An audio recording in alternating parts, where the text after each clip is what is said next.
This here is the new generation Mercedes-Benz E-Class, which has just been launched here in Malaysia.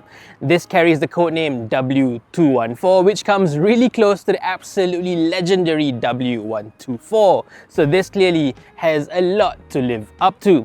So what does it feel like to drive here on Malaysian roads? Should you buy the E200 or the E350e? And of course, how does it compare against the BMW 5 Series? Answers to all that and more coming up in this review. Let's go. This review is sponsored by BH Petrol. Use Infinity RON 97 Euro 4M fuel today to enjoy your car's peak performance. With the latest generation German additives, it's a perfect match for modern direct injection engines. Exclusive to our viewers, you can use our referral code BHPXPaulTan and get free 200 e-points when you download the BH Petrol e-card app.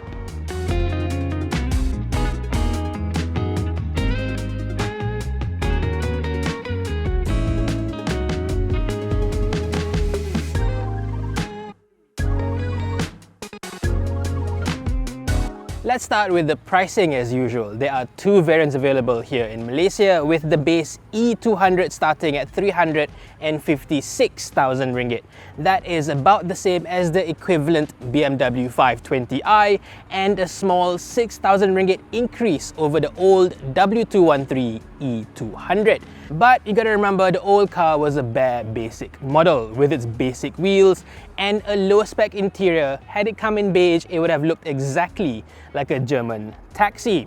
The new W214 E200 on the other hand comes with much larger, more stylish wheels, a power boot, a full 360-degree camera, which is essential these days, a fully leather-wrapped dashboard, and even a heavily upgraded safety package. More on that later, of course, but overall the new E200 is clearly a much better buy now than it was before. Moving up to the E350e brings the price up to 419,000 ringgit, which is 19,000 more than the old W213 E300. But of course, this also comes with larger wheels, a more advanced interior, an upgraded safety package, and a full plug-in hybrid system that you see over here.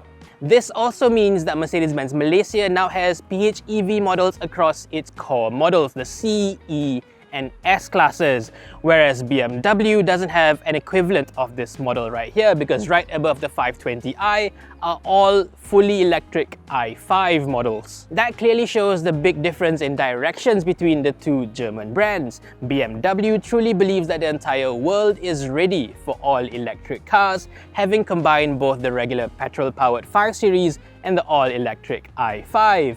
Mercedes-Benz, on the other hand, doesn't quite have the same idea, because they have completely separated the regular E-Class and the all-electric EQE. But styling-wise, it is pretty obvious that this new E-Class is supposed to be a bit of a transition car between its ICE models and its all-electric EQ cars, because the center grille over here wears this thick black mask to draw a visual bridge between regular cars and the EQ models. The center grille, by the way, has a whole lot of Mercedes-Benz three-pointed stars, and if you are to count every single one of them, the total number is going to be 214, matching its W214 codename. Now that is a detail that I really like. As usual in Malaysia, the base E200 model wears the avant-garde exterior look, which comes with a much cleaner, more elegant looking front bumper, while the top spec E350e wears the AMG line exterior package. This adds on a deeper, more aggressive front bumper, and while I do like the look of it, I just think it's a little bit overdone at this point. We've seen this A-wing design for about 10 years now. It's about time that it come up with something a bit more fresh, I think. And in fact, given absolute freedom of choice, I would actually prefer the exclusive line for this W214 E-Class. That would come with the full chrome radiator grille and the iconic Mercedes-Benz ornament up top. To me, that looks the most like an E-Class, and the grille definitely looks better on the latest version compared to the facelift W213. But having said that, Mercedes-Benz Malaysia have tried many times over to market the exclusive line look for the E-Class, but every single time its customers have always preferred this big star grille, so I don't really blame them for not bringing in the exclusive line this time. Just as crucial to a car's design are its headlights. The new W214 brings back the much-loved double bubble design that was briefly abandoned by the W213.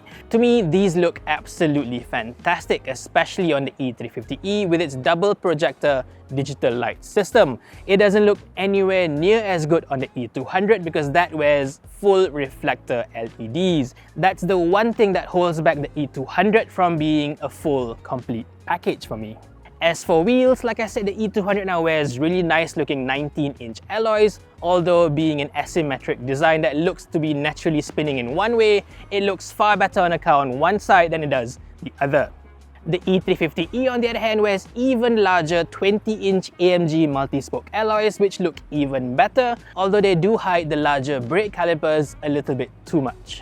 Other than the wheels and brakes, the two variants also differ in terms of suspension. The E200 wears the standard avant-garde springs which are lowered, while the E350e, being a much heavier PHEV, reverts back to the full height. Park the car side by side and you can really see the 15mm height difference.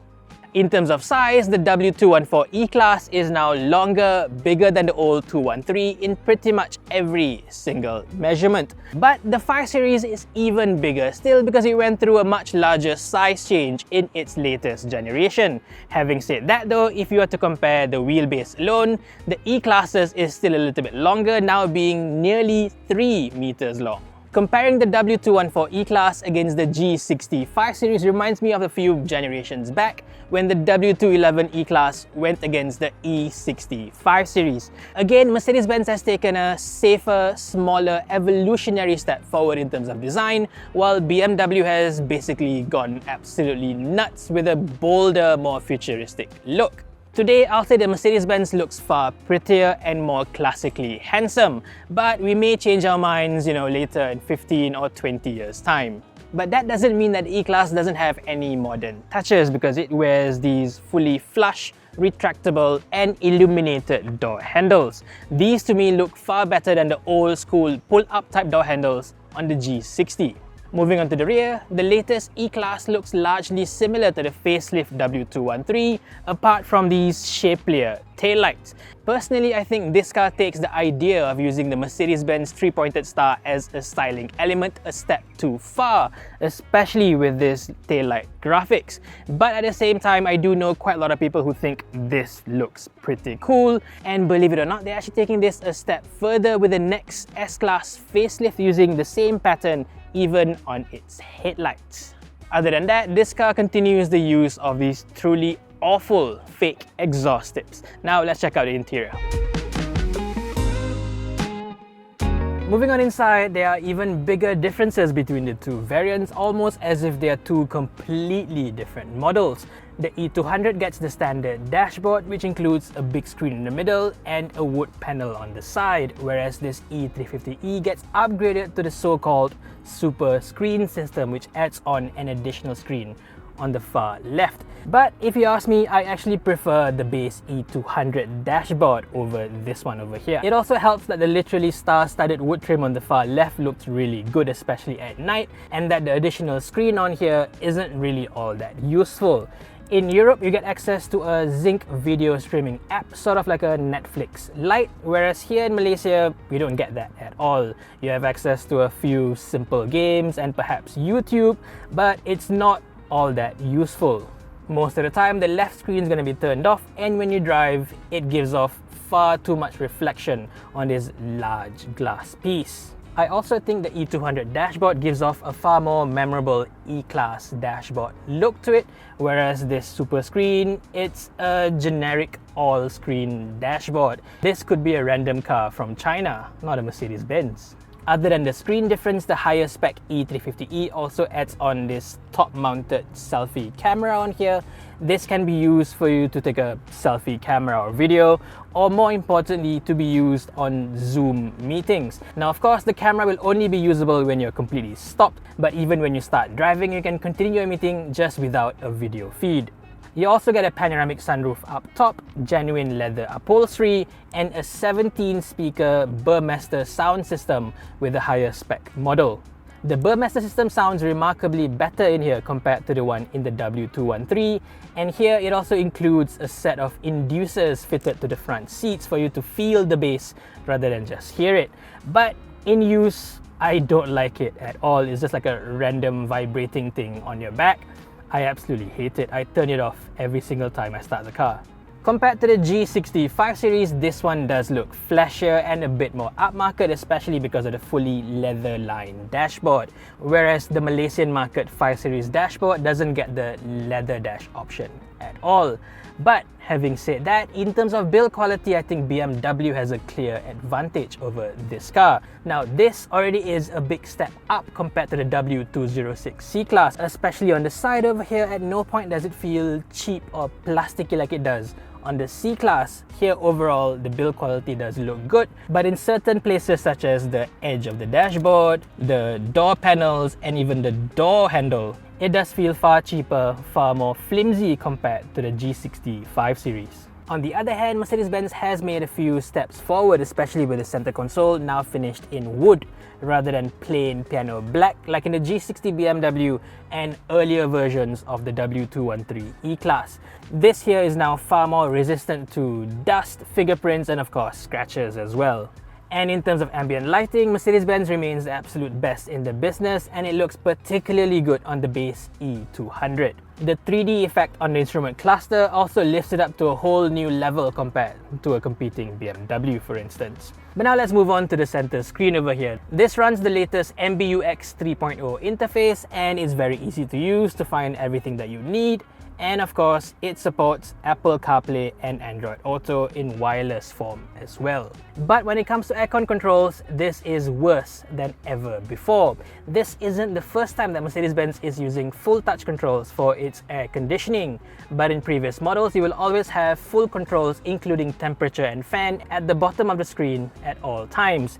Here, we've been reduced to mere shortcuts where you have to press on the fan before you can make your adjustments, and the same thing goes with the temperature as well. That's an additional step that is going the wrong way if you ask me. My issues with aircon over here goes beyond the controls too, because here in Malaysia with our heat, I find that the absolute lowest fan setting you can use is 4 out of 7. Anything below, you won't think the aircon is on at all, and anything above that, you'd think the aircon is just too loud blowing through this really narrow vents. For Mercedes to get something so fundamental so wrong is just weird for me.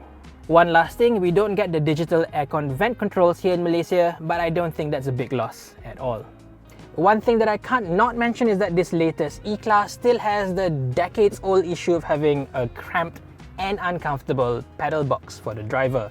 For some reason, the transmission tunnel has a big protrusion on the right side, cutting into space, and this has been around for the longest time. Even my 1990 300 SL has got the same exact issue. Moving back here, this feels slightly more spacious compared to the old E-Class thanks to the longer wheelbase. There's a bit more space here compared to the BMW 5 Series as well, which may come as a surprise to most people, especially considering the sheer body size of that car. Beyond just space, I also think the rear seats of the Mercedes is slightly more comfortable and better shaped than in the BMW as well. So in terms of passenger comfort, Mercedes-Benz takes the cake.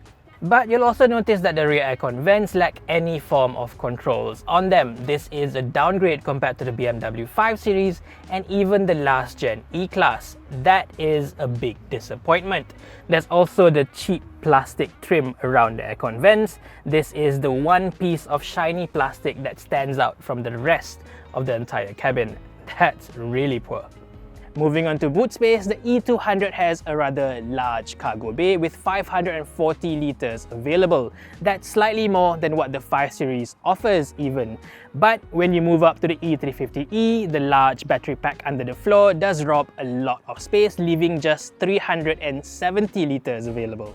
While visually it still looks pretty big, the much higher floor does rob the vertical height clearance quite dramatically. But at the very least, you still have a flat floor here as compared to the step floor in the W213 PHEV.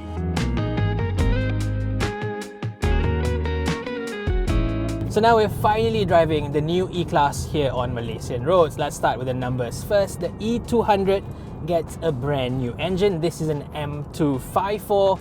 It's a 2-litre 4-cylinder turbo engine, same layout as before, and even the numbers are very familiar as well. This gets 204 PS and 320 Newton meters of torque. But what's new is a mild hybrid system. This isn't a full hybrid by any means, it just adds on a small integrated starter motor to help you as you push the car along from a standstill. In terms of performance, the E200 by and large stays about the same as the old version, with or without the mild hybrid system. 0 to 100 is done in about 7.4 seconds, and it feels just as quick, just as effortless as in the old car. By old model, I really mean the later versions of the W214 E200. The very first few models, they felt distinctly underpowered, but halfway through, they've improved it and it feels about the same now. I've got no qualms against the performance of the E200. It's definitely enough. It does give you enough of that effortless feel to glide along, even climb mountains and steep hills and so on. The engine also feels rather smooth. It has a bit of a rough edge at lower revs, but once beyond say 2000 RPM, it feels very free revving, like a really nice new engine. The transmission is also the same as before, Mercedes' own 9G Tronic torque converter automatic. There's not much that is wrong with its gearbox. At very low speeds, it can feel a little bit clumsy as it hunts between gears, but beyond that, it is very smooth, almost a match to the BMW ZF 8-speeder. Once at a cruise, however, it can feel a touch slow to react once you stab the throttle for a quick acceleration boost. But beyond that, this is a really likable powertrain combination. Move on to the E350e and the engine gets far more complicated. The engine remains exactly the same, 2-litre turbo, 204 PS and 320 Newton meters of torque. But here the ISG has been swapped out for a much larger electric motor as part of the PHEV or plug-in hybrid system. On the move, the more expensive version is much quicker. You definitely feel the extra torque as you drive along. 0 to 100 is done about a full second quicker at 6.4 seconds, and I definitely prefer driving this over the E200. The E200 is fine, nothing wrong with it, but this is just much nicer still. If you do charge the car up as it's meant to be, this is a plug-in hybrid after all, most of the time you will be driving it on default mode, which is electric mode. In fact, the very first 100 kilometers I've driven on this car was in full electric mode. Only after the battery has fully depleted did the engine turn on.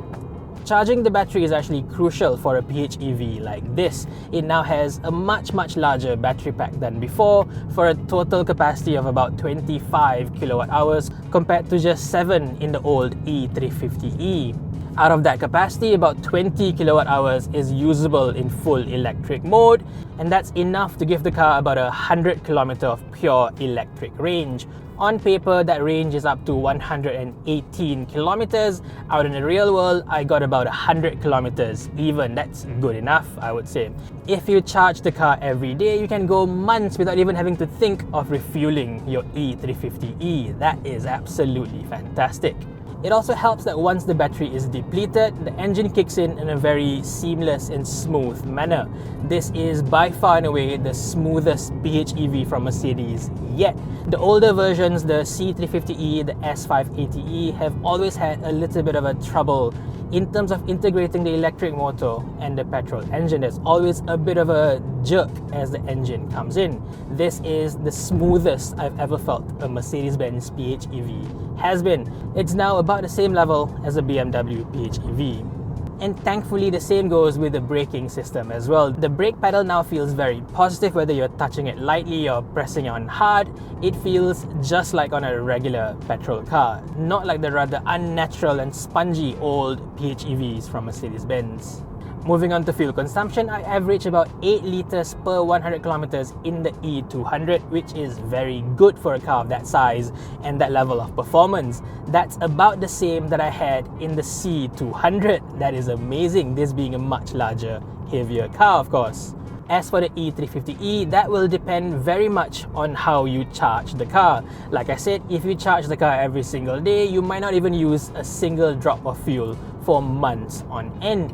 With me, because I had to try out both the engine and electric motor, I did allow the battery to run out and use the engine for a little bit. Over a total of 300 km drive, my fuel consumption stood at 6.5 litres per 100 kilometers on the E350e. That's with the first 100 kilometers run on full electric mode.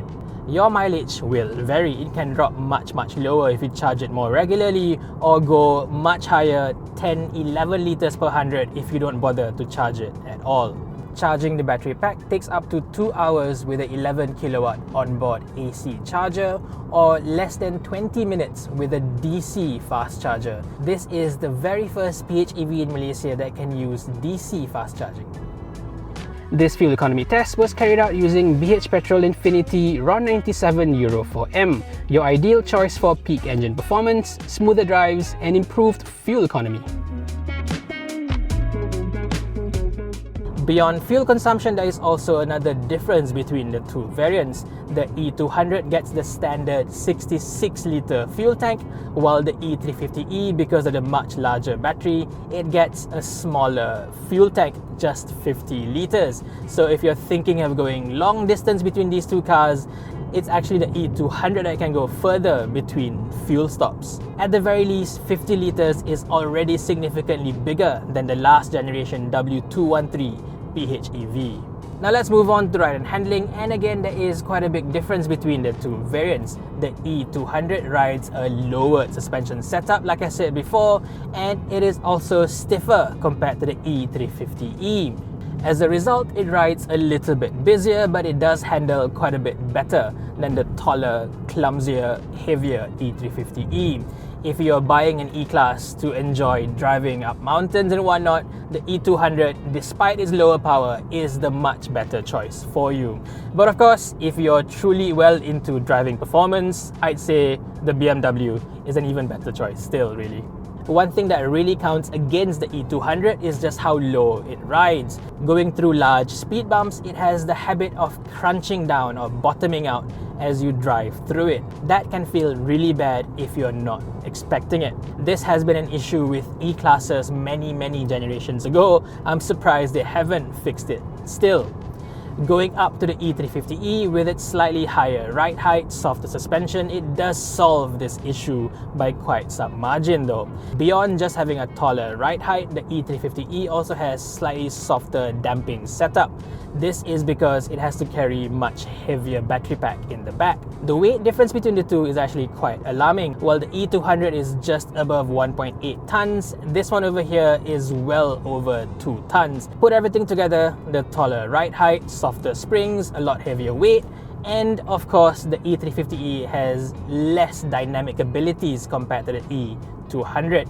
It does handle a little bit softer with a bit more body roll, a bit more of a sloppy body control as well, but I still think it's well within the window of a good handling executive sedan. Compared to the W213, I would say this is a better driving machine than the old one. Most of that is due to the new steering setup. This is geared a bit quicker now, so even though this is a big and heavy car, it doesn't need that much of a steering input to maneuver around corners. It makes the car feel like a smaller car overall. But having said that, the Malaysian version of the E-Class still misses out on rear axle steering, because that option is always tied together with air suspension, airmatic package for the E-Class. That we don't get on any variant at the moment.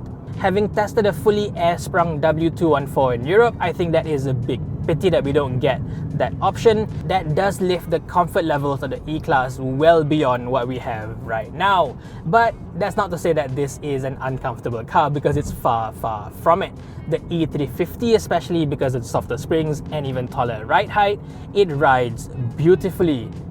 At both low speeds and high speeds, this is without a doubt one of the best riding large saloons in the class.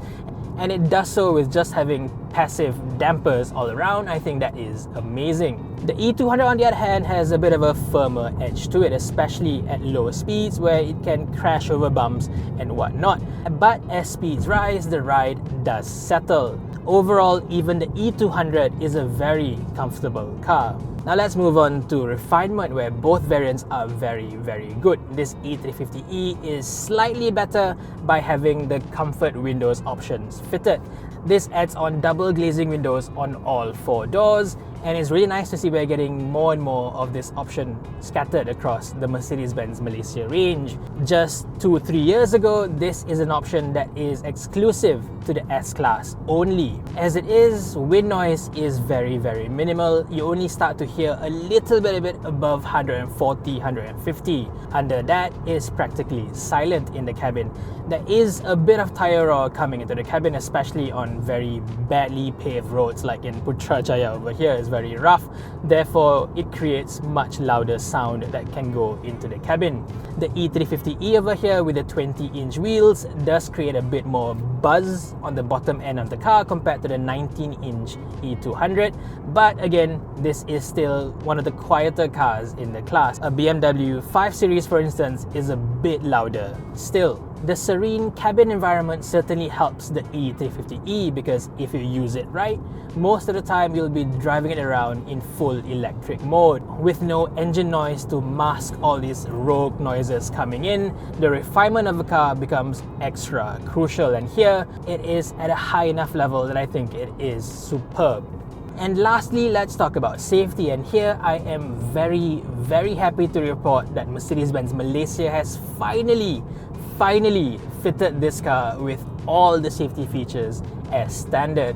Even the base E200 comes with 9 airbags. That's including one for the driver's knees and 2 rear side bags. On top of that, there is also the driving assistance package plus fitted as standard on both variants. So finally, we are no longer shortchanged in terms of safety tech with Mercedes-Benz Malaysia models.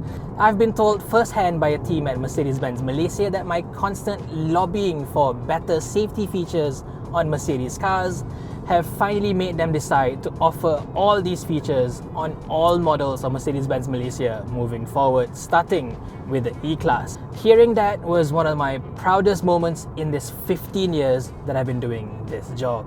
It also helps that the ADAS system on this Mercedes-Benz is one of the absolute best systems of its kind that I've ever tested.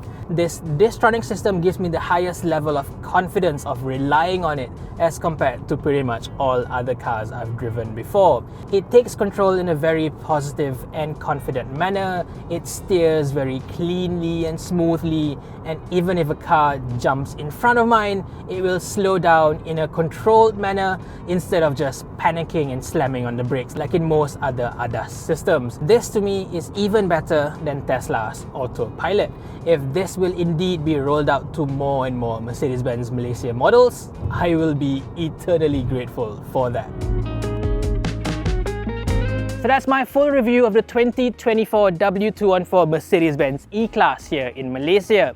As you can tell, this is now a much better spec car than before, especially the E200, and it remains a very classy, spacious, comfortable and fairly dynamic executive premium sedan. Compared to the BMW 5 Series, I think this looks way better today, and the availability of the plug-in hybrid version does give its customers a proper halfway house between a regular petrol and full electric powertrains. At the same time though, it's now clear that BMW holds a clear advantage in terms of interior build quality, and as ever, Team Munich is still better at fine-tuning its driving dynamics package as Stuttgart is. If it's me choosing between these two models, I'll still go for the Mercedes-Benz, but only on looks and brand prestige alone. Do you agree or disagree with me on this? Do let me know in the comment section below. For now, thank you for watching everyone, and stay safe. This review is sponsored by BH Petrol. Use Infinity RON 97 Euro 4M fuel today to enjoy your car's peak performance. With the latest generation German additives, it's a perfect match for modern direct injection engines. Exclusive to our viewers, you can use our referral code BHPXPaulTan and get free 200 e-points when you download the BH Petrol e-card app.